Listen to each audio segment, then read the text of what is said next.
Après avoir vu les distributions marginales, on va passer aux distributions conditionnelles. Et dans l'étude des séries doubles, quand je parle de distribution conditionnelle, on fixe une valeur xi ou une valeur yj. Si je fixe une valeur xi, je parle de distribution conditionnelle de y, sachant que xi a été observé, ou de la distribution de x, sachant qu'une valeur yj a été observée. Je commence par la distribution conditionnelle de y en x. Puisqu'on dit de y en x, ça veut dire qu'on va fixer une valeur xi. Et je note y, sachant xi, c'est quoi? C'est les yj qui ont comme effectif les effectifs n, ij. Et de même, on peut calculer les fréquences conditionnelles que je note, donc fyj sachant xi, qui est égal à nij sur ni point.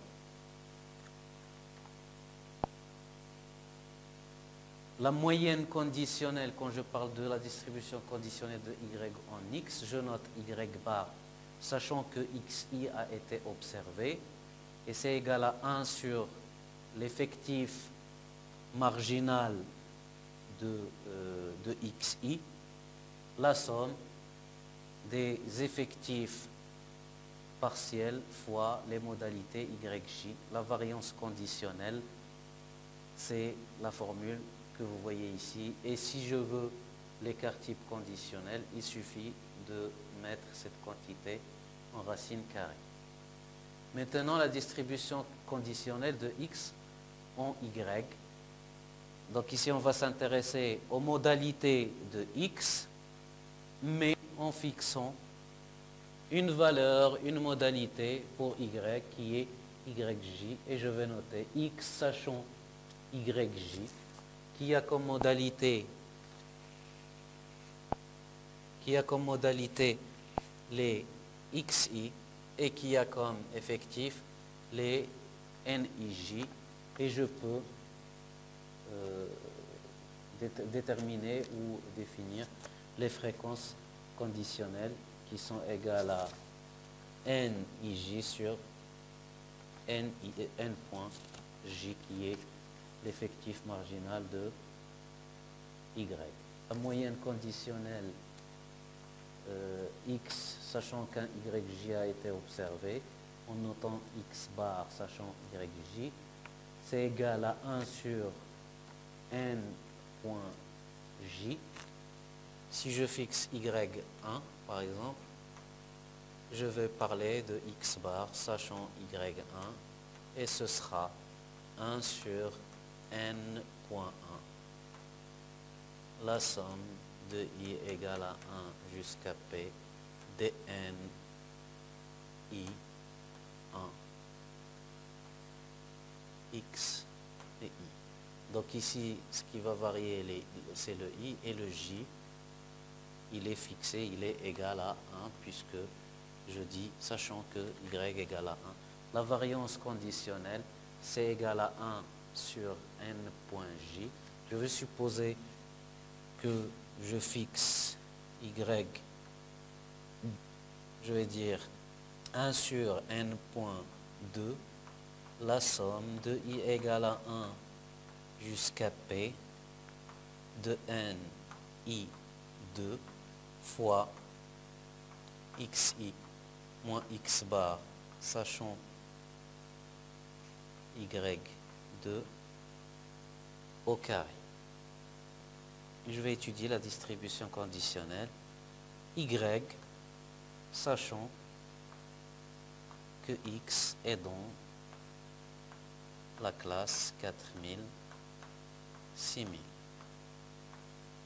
Ici, qu'est-ce que je suis en train de dire? Je suis en train d'étudier la distribution conditionnelle de y, sachant x2. D'accord? x2, c'est ça.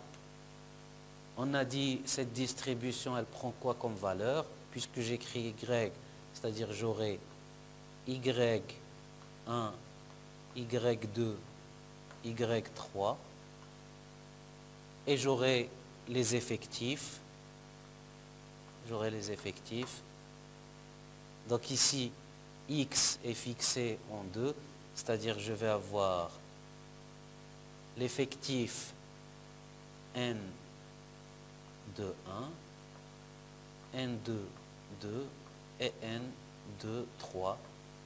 L'effectif total étant, donc si je fais la somme de ça, j'aurai n 2 points. Pour être plus précis, la distribution conditionnelle de y, sachant que x est dans,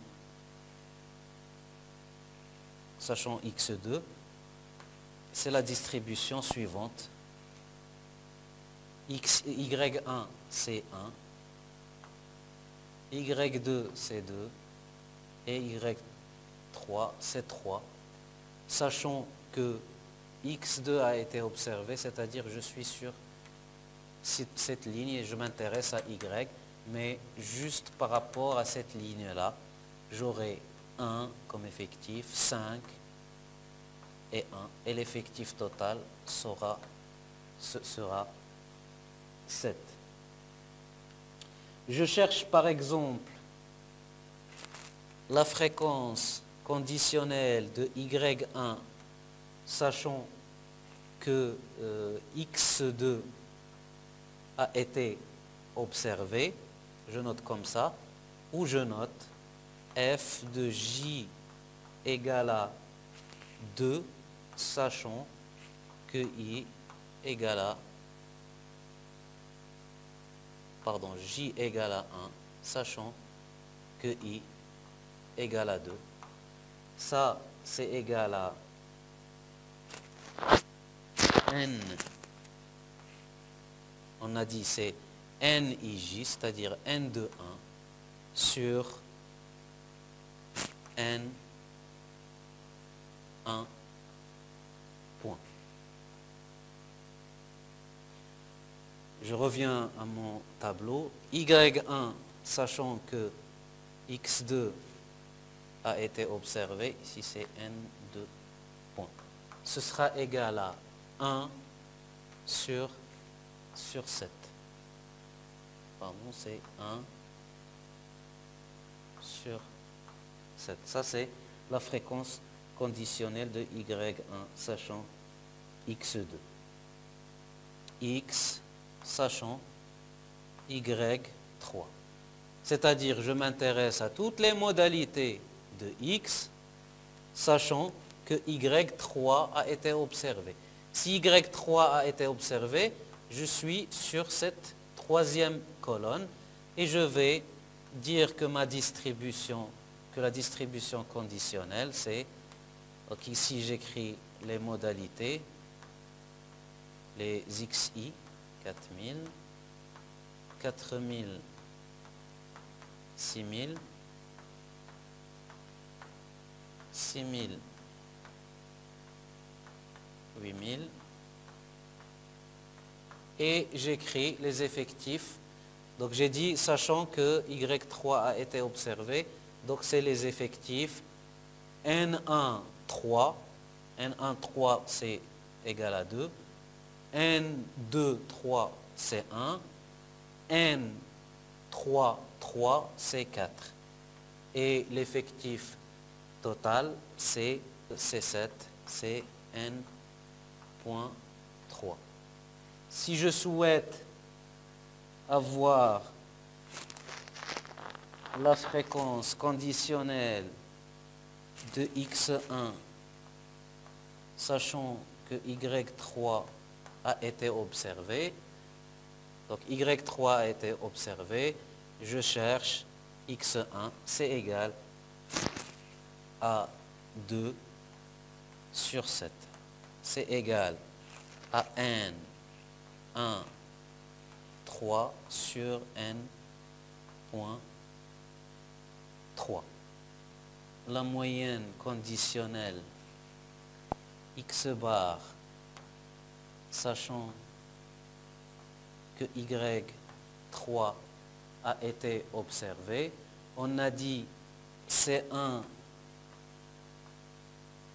sur n.3, l'effectif marginal de y3, la somme de n1, 3 qui est 2, fois le centre de classe qui est 3000, plus 1 fois le centre de classe qui est 5000, plus 4 fois le centre de classe qui est 7000. Et ça, c'est le n.3, c'est 7. Si je calcule ça, je vais trouver 5000,43.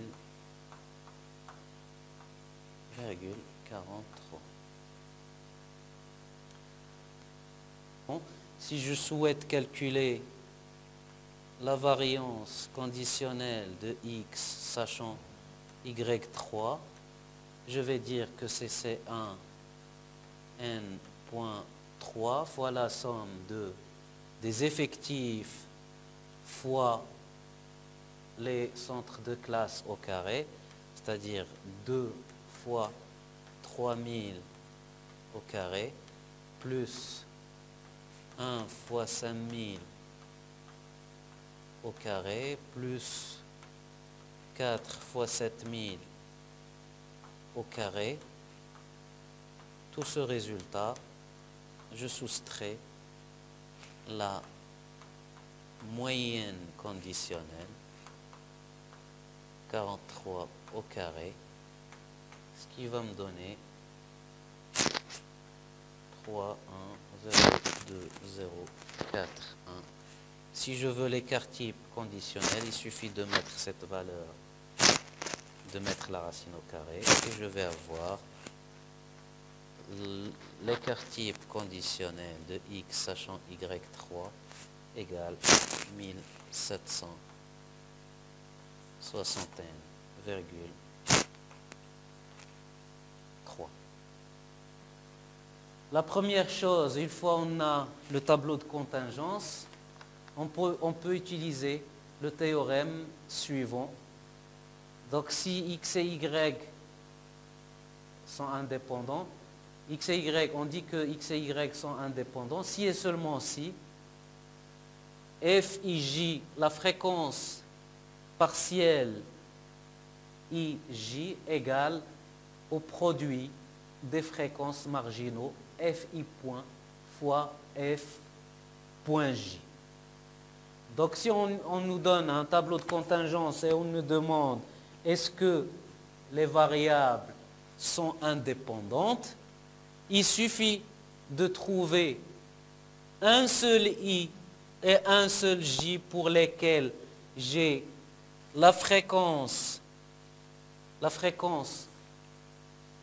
partielle différente du produit pour dire qu'elles sont dépendantes ou elles sont liées. Dans l'exemple 2, on me demande est-ce que x et y sont indépendantes? Ici, je vais dire que x et y elles sont dépendantes.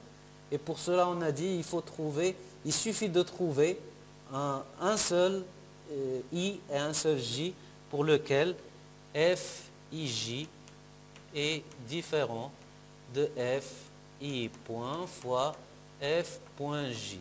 Je prends par exemple i égale à 1 et j égale à 2. J'ai f1, 2.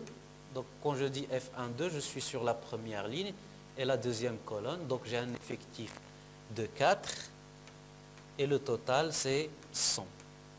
Ça c'est égal à 0,04. Fi point. Fi point, on a dit c'est ni point. Donc ici i égale à 1. N1 point sur grand N. N1 point c'est 16 sur 100. Ça fait 0,16. N.2, N.2, c'est égal, F.2, c'est N.2 sur N. N.2, c'est 34 sur 100, c'est égal à 0,34. Si je calcule, je vais trouver que le produit F1 point fois F.2, ça fait 0,0544 et ça, c'est différent de l'effectif partiel F1,2 qui est égal à 0,04. Donc, X et Y, pour notre exemple, elles sont dépendantes ou elles sont liées. Donc ça, c'est le premier critère pour voir l'indépendance ou la dépendance de deux séries statistiques. Le deuxième critère, c'est ce qu'on appelle la covariance de X et Y. Donc on va souvent utiliser plutôt cette formule. C'est 1 sur l'effectif total fois la somme des NIJ. Pour chaque NIJ, on multiplie fois la modalité XI et la modalité YJ. Et quand on calcule cette quantité, on soustrait X bar et Y bar. La covariance reflète le fait que X, Y varient dans le même sens ou dans deux sens opposés. Et quand on calcule cette covariance, on va tomber dans 3 cas possibles. Le premier cas possible, c'est la covariance positive. Dans ce cas, les deux variables X et Y ne sont pas indépendantes et elles sont positivement liées. Si la covariance de X et Y est négative, ça veut dire que les deux variables ne sont pas indépendantes et elles varient dans deux sens opposés. Si la covariance est égale à 0, les variations de l'une des variables n'entraînent pas la variation de l'autre variable. Covariance de x, y, c'est égal à 1 sur n, la somme des i égale à 1 jusqu'à p, la somme de j égale à 1 jusqu'à q, dni j, x, i, y, j, moins x bar, y bar. Donc tout ça, moins. Donc comment on va calculer ça? Je vais prendre l'effectif. Donc ici, pour notre exemple, c'est 1 sur 100, l'effectif total. Je vais ouvrir ma parenthèse. Je vais prendre l'effectif N11, qui est 3, et je le multiplie fois la modalité Y1 fois la modalité X1, c'est-à-dire 3 fois 3000. On a dit les XI, quand on est dans le cas continu, je le répète, on utilise les centres de classe au lieu des extrémités. Donc 3000 fois 1. Plus l'effectif N1, 2 qui est 1, fois 2 fois 3000. Plus, ainsi de suite.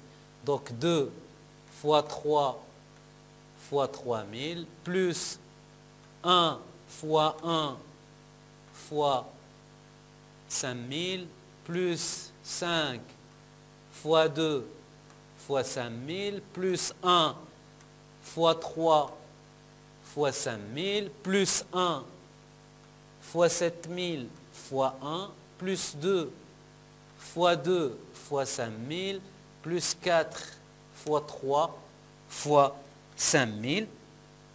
Et une fois on a calculé ça, on va soustraire x bar, y bar qui était, on l'a calculé tout à l'heure et je l'ai gardé, 5100 fois 2,1.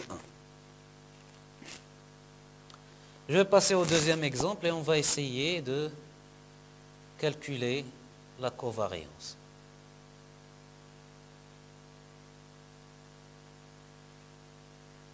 Donc je vais procéder de la même manière.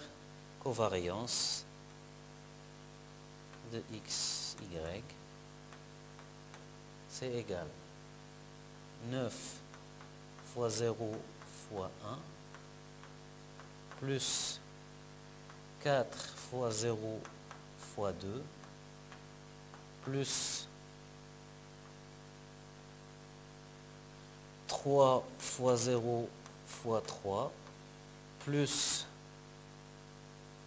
5 fois 1 fois 1 plus 9 fois 2 fois 1 plus 10 fois 3 fois 1 plus 8 fois 2 fois 1 plus 7 fois 2 fois 2 plus 11 fois 3 fois 2, etc. Je divise tous ces sommes, je les divise par 100. Ici, j'avais, dans le premier exemple, j'avais 20. Ici, ici j'ai 100, je divise par 100 et je soustrais x bar fois y bar au résultat.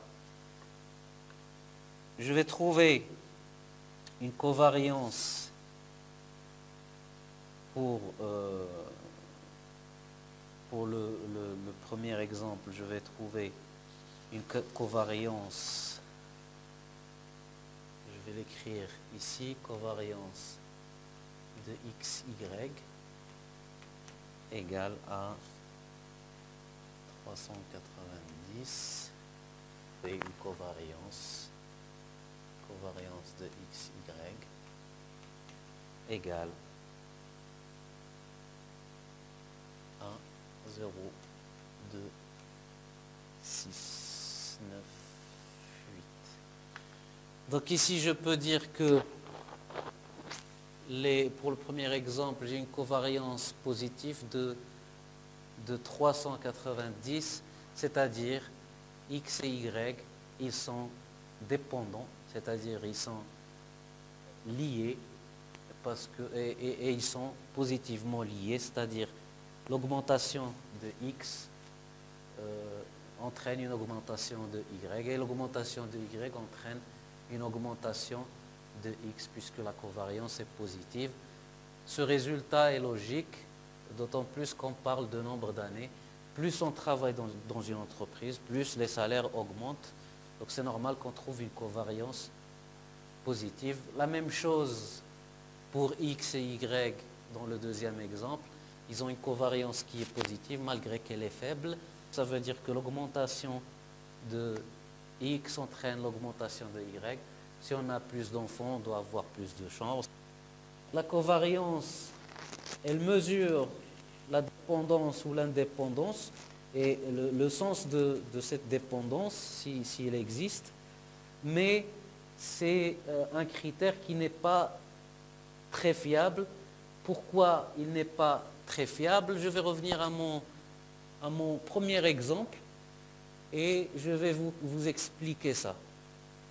Ici, on a exprimé les Y qui sont les salaires sous forme de classes et on les a écrits entre 2000 et 4000, entre 4000 et 6000, entre 6000 et 8000. Supposons que j'ai présenté les modalités de X sous la forme suivante. entre 2000 et 4000, je vais écrire 2, 4, 4 et 6. Et je vais dire dans mon énoncé, les valeurs de x sont exprimées en 1000 de dirhams. Donc je vais avoir le même problème à traiter, sauf que si j'utilise cette notation et je calcule ma covariance, puisque à chaque fois je multiplie l'effectif fois la modalité y et fois la modalité x, si je prends ces modalités et je calcule la covariance, je vais trouver une covariance de x, y égale à 0,39. Alors qu'au début, j'avais trouvé que la covariance est égale à 390. Donc la covariance, à partir de là, je peux dire que la covariance est sensible à l'échelle utilisée. Si j'écris de cette manière ou de cette manière, je traite le même problème.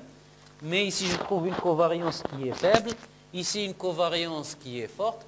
Je ne peux pas dire que dans ce cas, x et y, ils sont plus liés que si j'écris de cette manière. D'accord? C'est pour ça on dit que la covariance est une mesure importante, mais elle ne reflète pas exactement la cité de la relation entre x et y. Pour cela, on va calculer ce qu'on appelle le coefficient de corrélation qui mesure le sens de la relation entre x et y. Le sens, c'est-à-dire est-ce que c'est une relation positive ou négative, et en même temps, elle nous informe, ce coefficient de corrélation, sur l'intensité de cette liaison. Ce coefficient de corrélation, on le définit de la manière suivante. C'est la covariance est égale à la covariance de x et y sur le produit des écarts types de x et de y. Les écarts types marginaux ici de x et de y. Ce coefficient de corrélation, il est toujours entre moins 1 et 1. Et ce coefficient de corrélation, c'est un nombre sans dimension pour éviter le problème qu'on vient de voir avec la covariance. Et en plus, puisque j'ai le coefficient de corrélation égal à la covariance sur le produit des écarts types, les écarts types, on sait qu'ils sont toujours positifs puisqu'il s'agit d'une racine carrée. Donc le signe de R sera toujours le même signe que la covariance. Si la covariance est positive, le coefficient de corrélation il sera positif. Si la covariance est négative, le coefficient de corrélation est négatif. Comme j'ai déjà dit, il est toujours entre moins 1 et 1. Et plus je suis proche de 1, alors la relation linéaire entre x et y est positivement plus forte. J'ai un R1 égale à 0,5, R2 égale à 0,7. Ici, c'est entre une variable x et une variable y, x, une variable z. Je peux dire que les variables x et z, ils sont plus linéairement dépendants que les variables x et y. Pourquoi? Parce que le R2 est plus grand que R1. Donc plus je m'approche de 1, la relation est positivement forte.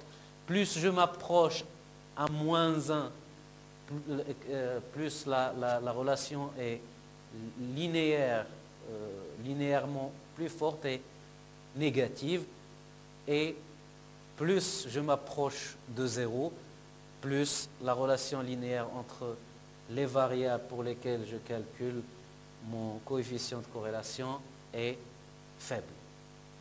Je vais dire le coefficient entre x et y, je note aussi R, c'est égal à la covariance de x et y sur l'écart type marginal de x fois l'écart type marginal de y. Si je remplace par les valeurs que j'avais trouvées, c'est 0,2698 sur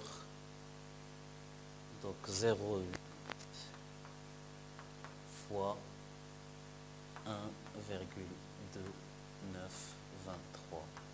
Si je calcule cette quantité, je vais trouver que c'est égal à 0,261. Ce coefficient de corrélation, il est positif. Ça confirme qu'il est de même signe que la covariance, donc ça confirme la relation positive, linéaire, positive entre x et y. De plus, la valeur 0,2, elle est plus proche de 0 que 1, c'est-à-dire ils sont positivement liés, positivement linéairement liés, mais avec une faible liaison entre x et y dans notre exemple.